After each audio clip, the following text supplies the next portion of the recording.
You might be experiencing a spiritual awakening, but the people around you, your friends, family, coworkers, may think it sounds like you're going crazy. Here's 3 reasons why it may sound like you're going crazy when you're experiencing a spiritual awakening. Stay tuned.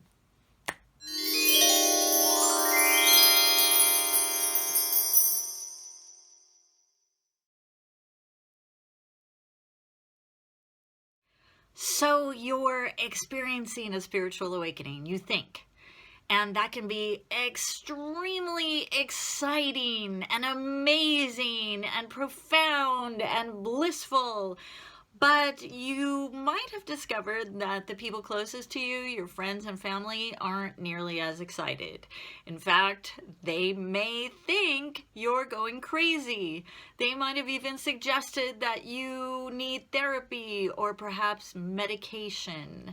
Here's 3 reasons why you might sound a little cray-cray to those closest to you when you're actually experiencing a spiritual awakening. Number 1, the information that you're suddenly downloading is new and articulating it is new. You might be experiencing profound messages while you're driving or meditating or in the shower or free-form writing in your journal, but speaking those messages out loud and explaining them to other people takes practice.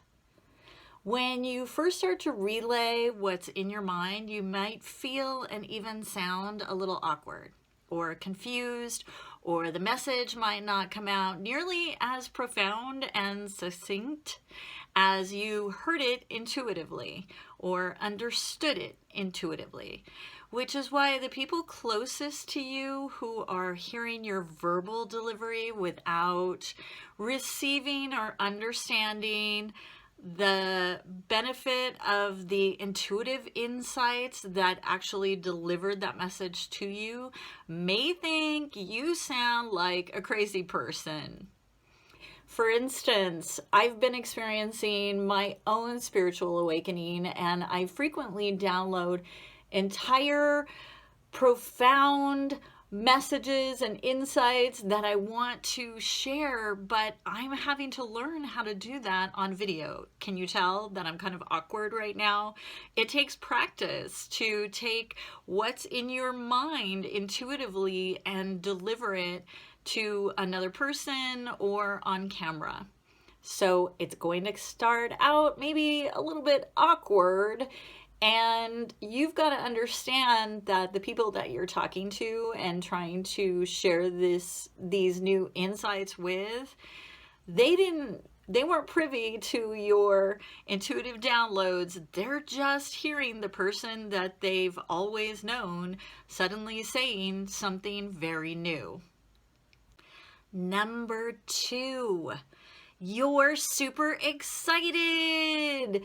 You're suddenly receiving all these profound insights. You've connected with your intuitive genius.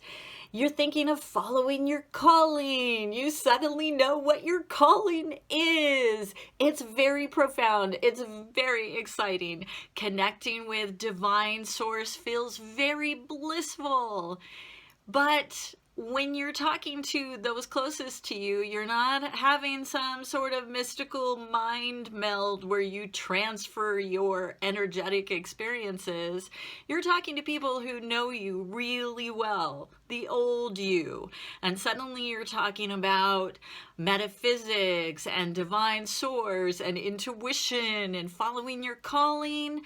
And they're going to think that maybe your bliss is a lot more like mania, and you'll seem a little crazy. Number 3, you are very likely triggering a sort of nameless instinctive fear in those closest to you. And what I mean by that is, with all of your talk about intuition and following your calling and connecting with your divine source, you're going to trigger a nameless fear in them. First of all, it'll awaken a sort of deja vu for them where they will reconnect with perhaps some intuitive insights of their own that they've been ignoring or squelching.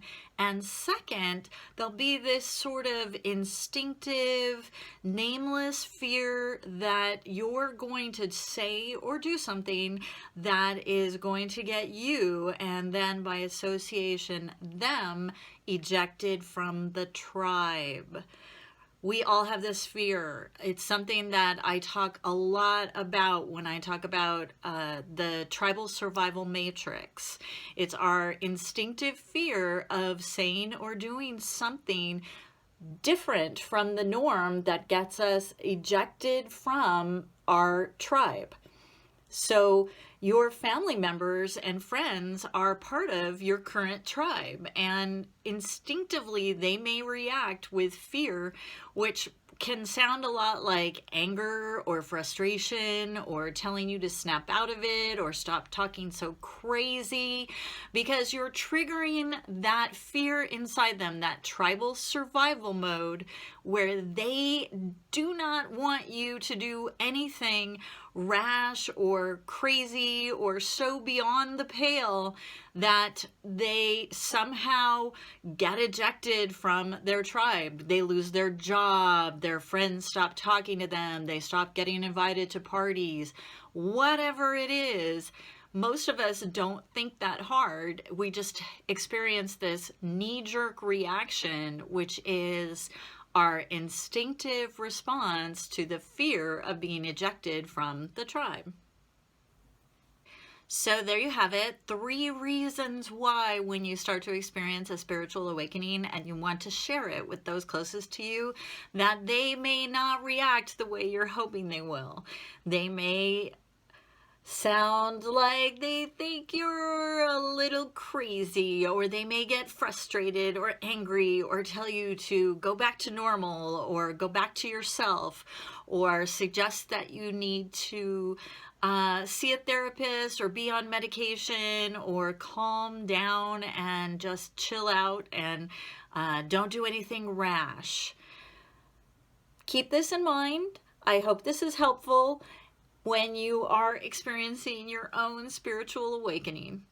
And if you got something out of this video, if it was in any way helpful, please share in the comments below and give me a like and subscribe to my channel. I'm Magical Veela. Thanks for watching.